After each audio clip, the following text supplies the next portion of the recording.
완도와 더불어 함께하는 완도 주사랑교회. 오늘 우리에게 주신 하나님 말씀은 요한복음 14장 25절에서 31절까지 말씀입니다.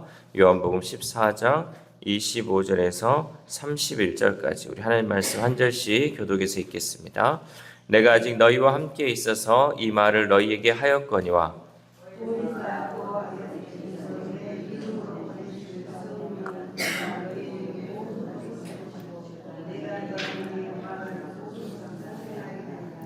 평안을 너희에게 끼치노니 곧 나의 평안을 너희에게 주노라. 내가 너희에게 주는 것은 세상이 주는 것과 같지 아니하니라. 너희는 마음에 근심하지도 말고 두려워하지도 말라.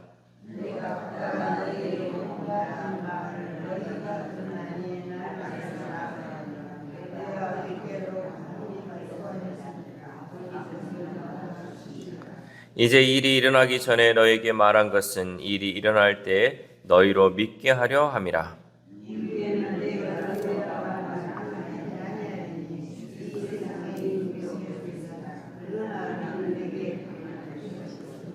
같이 읽겠습니다. 오직 내가 아버지를 사랑하는 것과 아버지께서 명하신 대로 행하는 것을 세상이 알게 하려 함이로라. 일어나라 여기를 떠나자 하시니라. 아멘. 할렐루야. 오늘도 하나님 주시는 말씀을 통하여 오늘 하루 하나님의 은혜로 살아가는 귀한 하루 되시기를 소망합니다. 광고 중에 이런 광고가 있었습니다. 믿으니까 편안합니다. 믿으니까 뭐든지 편안합니다.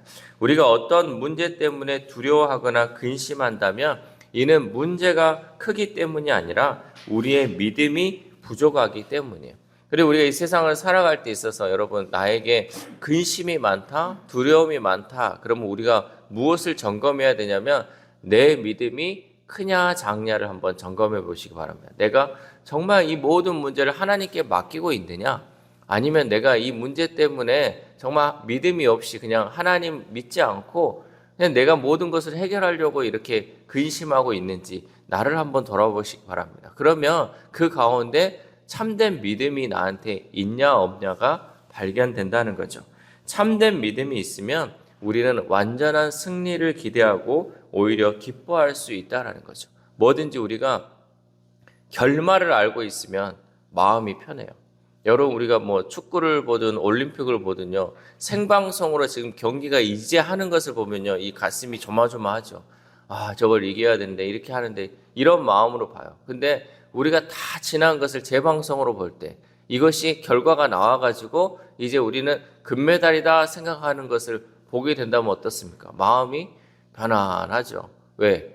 결과를 알기 때문에 최후 승리를 우리가 알고 있기 때문에 마음이 편안하다는 거예요. 그러니까 우리가 이 세상을 살아갈 때도 여러분 이 마음이 내가 불안하고 두려우면요. 이 결과를 모르기 때문에 내 마음이 불안하고 두려운 거예요. 그런데 최후 승리를 주시는 그 하나님을 믿고 가면요. 내 마음의 두려움이 사라지고 편안하게 우리가 밤잠을 잘 수 있다는 거죠. 그리고 마음속에서 늘 이 평안이 살아있기 때문에 늘 감사할 수 있다는 거죠. 본문에서 예수님은 성령님이 우리에게 모든 것을 가르치고 생각나게 하신다라고 말씀하고 있습니다. 우리 26절 말씀 시작. 보혜사 곧 아버지께서 내 이름으로 보내실 성령 그가 너희에게 모든 것을 가르치고 내가 너에게 말한 모든 것을 생각나게 하리라. 아멘. 보혜사 성령님은 성도들에게 예수님의 말씀을 생각나게 하시고 바른 신앙을 갖도록 역사하십니다. 그러니까 이 성령님을 통하여서 하나님 주셨던 그 말씀이 생각나게 하고 깨달아지고 또 그 말씀을 통하여서 우리가 올바른 길로 갈 수 있도록 인도해 준다는 거죠. 우리는 성령님의 역사로 주님의 말씀을 깨달을 수 있음을 알아야 돼요. 또한 우리의 믿음도 나의 영적 감각에 근거한 것이 아니라 성령님의 역사하심 때문임도 알아야 한다는 거죠. 그래서 내가 영적으로 성장하고 영적으로 깨달아지는 거 누구의 도움 때문에? 성령님의 도움 때문에 우리가 알아진다라는 것을 잊지 말아야 한다는 거죠. 그리고 예수님은 제자들에게 평안을 주신다고 말씀하십니다. 27절 말씀 시작. 평안을 너희에게 끼치노니 곧 나의 평안을 너희에게 주노라. 내가 너에게 주는 것은 세상이 주는 것과 같지 아니하니라. 너희는 마음에 근심하지도 말고 두려워하지도 말라. 아멘. 여러분, 이제 대입을 준비하는 수험생은요, 원하는 대학에 합격하면 평안을 얻어요. 자기가 가지고 있는 그 문제가 해결되기 때문에 평안을 얻죠. 그러나 곧 취업에 대한 불안에 빠지는 거죠. 이제 대학은 갔는데 이제 내가 앞으로 취업을 어떻게 할 것인가에 대한 근심과 걱정에 쌓이죠. 또한 취업을 하면 어떻습니까? 이제 다시 또 떠나는 문제가 오죠. 집 문제, 결혼 문제, 자녀 양육 문제, 계속해서 불안할 것들만 생겨나게 된다는 거죠. 이렇게 세상이 주는 평안은 일시적이고 제한적일 뿐입니다. 내가 원하는 것을 소유하면 즐겁고 자신감을 갖게 되지만 얼마 지나지 않아서 또 다른 불안과 두려움이 찾아오게 된다는 사실이죠. 그러므로 세상이 주는 평안은 참 평안이 아니다라는 것이죠.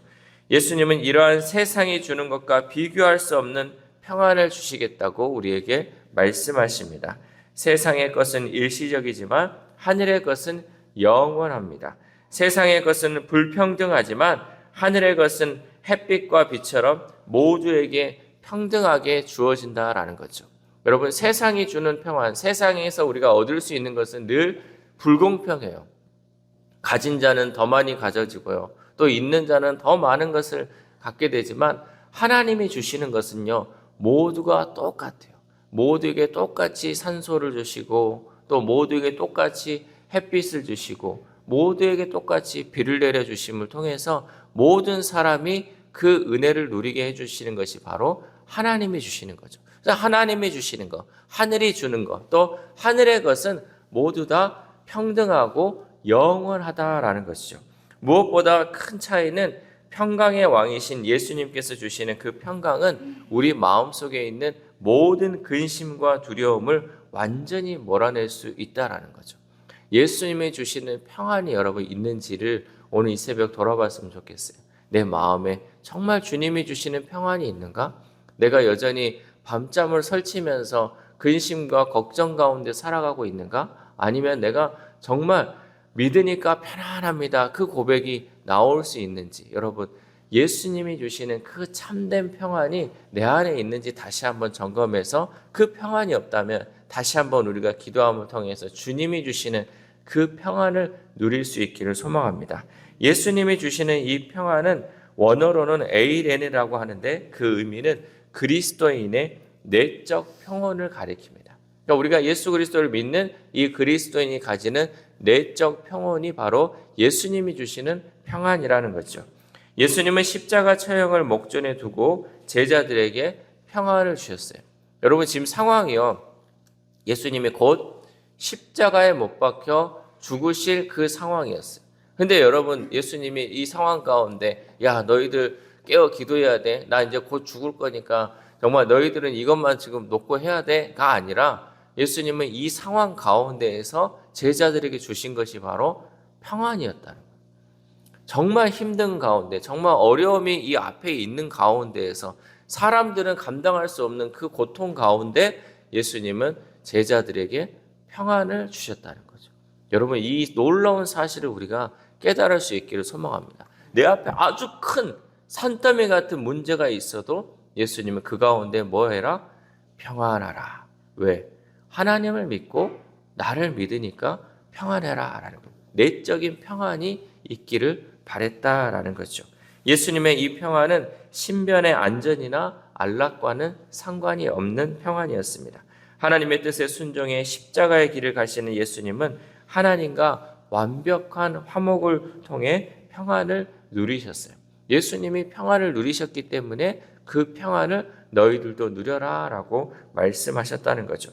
그러므로 예수님을 믿고 성령을 받은 사람은 근심뿐만 아니라 두려움에서도 벗어나 참된 평안을 누리게 될 줄 믿습니다. 또한 예수님은 내가 아버지께로 감을 기뻐하라 라고 말씀하십니다. 우리 28절 말씀 시작. 내가 갔다가 너희에게로 온다 하는 말을 너희가 들었나니 나를 사랑하였더라면 내가 아버지께로 감을 기뻐하였으리라. 아버지는 나보다 크심이라. 아멘. 예수님이 십자가에 못 박히시는 것은 패배처럼 보이지만 하나님께 가셨다가 심판주로 다시 오실 여정이기에 사실은 승리의 길이었다라는 거죠. 그래서 예수님은 기뻐하라라고 말씀하셨습니다. 우리가 좀 전에 처음에 얘기했던 올림픽 경기 재방송을 보는 것처럼 우리가 영화에서 주인공이 큰 위험에 빠졌을 때도 우리는 큰 걱정 없이 영화를 보죠. 왜냐하면 주인공은 절대 죽지 않습니다.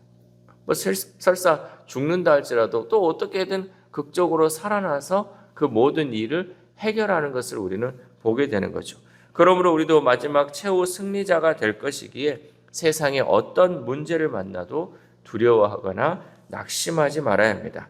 세상을 이기신 예수님이 우리와 함께 하시고 또한 성령님이 우리를 도와주시기에 우리는 최후 승리를 바라보며 기뻐하는 삶을 살아야 할 줄 믿습니다.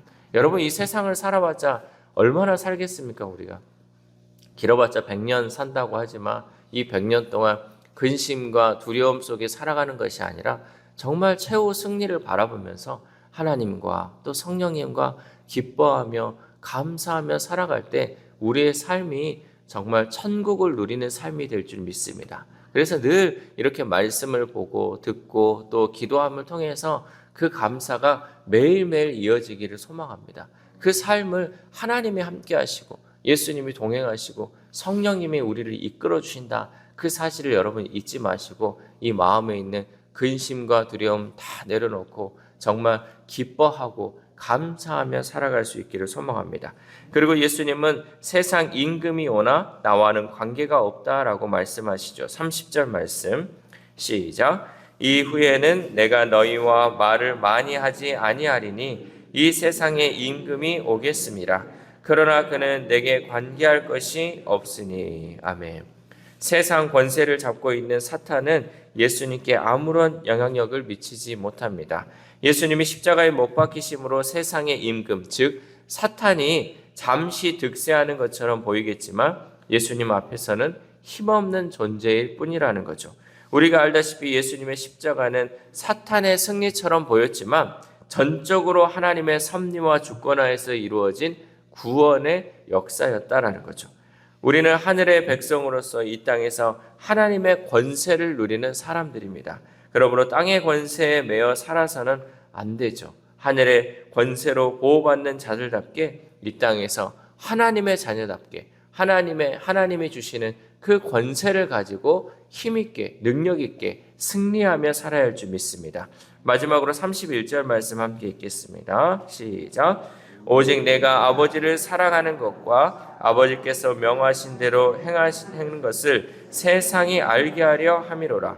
일어나라 여기를 떠나자 하시니라. 아멘. 이제 마지막으로 예수님은 제자들에게 일어나서 여기를 떠나자 하십니다. 왜냐하면 앞으로 하나님의 일이 어떻게 전개되는가를 직접 보여주기 위해서 예수님은 제자들에게 이제 이 일이 일어나는 것을 보러 가자라고 말씀하셨죠. 그러나 예수님이 고난 받으실 때 그 옆에 남아있는 제자는 얼마 없었습니다. 이렇게 부족한 제자들이었지만 이 제자들이 오순절 성령 강림 이후에는 그 제자들이 담대하게 복음을 전했다라는 거죠. 연약하고 부족한 제자였지만 그 가운데 누가 함께 하시기에 성령께서 함께 하시니까 이제는 담대하게 주의 복음을 증거하는 그 제자로서의 역할을 감당할 수 있었다는 거죠. 마찬가지로 우리도 말할 수 없이 부족하고 연약하지만 우리 안에 누가 계시기에 성령께서 함께 하시기에 예수 그리스도를 위해 받는 그 고난 또한 우리가 감당할 수 있다라는 거죠. 진정한 왕이신 하나님은 모든 구원의 계획을 실수 없이 진행하시고 우리에게 승리는 보장되어 있고 세상은 모두 그것을 알게 될 것입니다. 그러므로 우리는 예수님이 주시는 승리를 믿고 의지하여 세상의 환난 앞에서도 예수님과 더불어 함께 그 길을 걸어가야 할 줄 믿습니다. 사랑하는 우리 수사랑교회 성도 여러분, 세상이 주는 평안이 있습니다. 세상이 주는 평안은요, 어떤 평안이냐? 돈, 명예, 권력, 육신의 정욕, 안목의 정욕, 이생의 자랑, 그것이 바로 세상이 주는 평안입니다. 그러나 그것들은 상황과 환경이 바뀌면 근심과 걱정으로 또한 바뀌게 되어버립니다. 우리에게 있어서 참 평안은 오직 예수 그리스도 뿐입니다. 불확실한 미래와 홀로 남겨진 것 같은 상황에서도 우리는 근심하거나 두려워하지 말고 내 안에 계신 성령님과 주님이 주시는 참된 평안으로 우리에게 승리를 확정하신 주님을 믿고 따르는 삶을 살아야 할 줄 믿습니다. 이 새벽 우리가 함께 기도할 때 하나님, 부족하고 연약한 우리의 심령 가운데 예수 그리스도의 참 평안을 달라고 여러분 기도하시고, 또 눈에 보이는 세상 것에 우리의 마음이 흔들려 근심 걱정하며 밤잠 이루지 못하는 삶이 아니라 날마다 새 힘 주시고 평안 주시는 주님만을 바라보게 해달라고 기도합시다. 또한 오늘 하루를 살아감에 있어서 최후 승리가 확정되었기에 이 세상 권세에 두려워하지 않고 담대히 하나님의 자녀답게 살아가는 저와 여러분 되시기를 주님의 이름으로 소망합니다. 기도하겠습니다. 하나님 감사합니다. 오늘도 말씀을 통하여서 이 땅 가운데 우리가 참된 평안을 어떻게 누리며 살아야 할지 말씀을 통하여 깨닫게 하심에 감사를 드립니다. 우리가 정말 이 평안을 누릴 수 있는 것은 최후 승리를 주시는 하나님의 우리와 함께 하시기에 우리가 이 세상 가운데에서도 두려워하거나 근심하거나 걱정하지 않고 살아갈 수 있음을 말씀을 통해 깨닫습니다. 하나님, 우리가 이것을 머리로만 알고 그치는 것이 아니라 내 삶 가운데 이러한 참된 평안을 누리며 살아갈 수 있도록 도와주시옵소서. 혹 우리 마음에 두려움 있고 근심 걱정이 있다면 하나님, 나의 믿음을 다시 한번 돌아보게 하셔서 정말 내가 하나님을 믿고 있는지, 정말 예수님을 믿고 이 세상을 살아가고 있는지 다시 한번 우리의 믿음을 점검하여 이제는 참된 믿음으로 세상 가운데 주님이 주시는 참된 평안을 누리며 살아갈 수 있는 우리 주사랑 공동체 될 수 있도록 도와주시옵소서. 또한 하나님, 마음이 아프고 또 육신이 아픈 우리 환우들의 삶이 있습니다. 하나님께서 그들의 삶 가운데 참된 평안을 허락하여 주심을 통하여서 세상 것으로 인하여 감사하고 세상 것으로 인하여 즐거워하는 것이 아니라 주님이 주시는 참된 평안으로 마음의 평안을 얻게 하시고 육신의 이 아픈 것들이 치료되고 회복되는 놀라운 역사가 이루어질 수 있도록 도와주시옵소서. 그래 무엇보다도 하나님, 믿음을 강구하는 자 되게 하시고 이 믿음을 얻음을 통하여서 이 세상 것보다 가치 있는 것, 또한 영원한 것이 무엇인지를 깨닫는 우리 환우들의 삶이 될 수 있도록 도와주시옵소서. 또한 우리의 다음 세대, 우리의 자녀들이 있습니다. 하나님, 우리의 자녀들이 세상 것으로 인해 기뻐하고 또 세상 것으로 인하여 근심하는 것이 반복되는 삶이 아니라 온전히 하나님이 주시는 그 참된 평안이 우리 자녀들과 우리의 다음 세대들 간에 함께함을 통하여서 온전히 주님을 믿고 따르는 우리의 다음 세대, 우리의 자녀들 될 수 있도록 도와주시옵소서. 특별히 기도하기는 오늘 결혼하는 가정이 있습니다. 하나님, 그 가정 가운데 함께하여 주셔서 하나님, 믿음으로 세워지는 가정 되게 하시고 하나님의 은혜로 세워지는 가정 되게 하셔서 온전히 하나님이 함께하는 귀한 가정으로 세워질 수 있도록 도와주시옵소서. 또한 오늘 하루를 살아갑니다. 하나님, 오늘 하루의 삶이 다람쥐 쳇바퀴 돌듯이 그저 무의미하게 흘러가는 하루가 되지 않게 하시고 정말 내 믿음을 점검하고 정말 하나님이 주시는 그 믿음, 또 하나님이 주시는 그 능력을 의지하여서 오늘 하루가 정말 하나님께 영광 올려드리는 하루 되게 하시고 오늘 하루가 다시는 오지 않을 그 귀한 하루가 될 수 있도록 도와주시옵소서. 이 모든 말씀 우리를 구원하여 주신 예수 그리스도의 이름으로 기도드립니다. 아멘.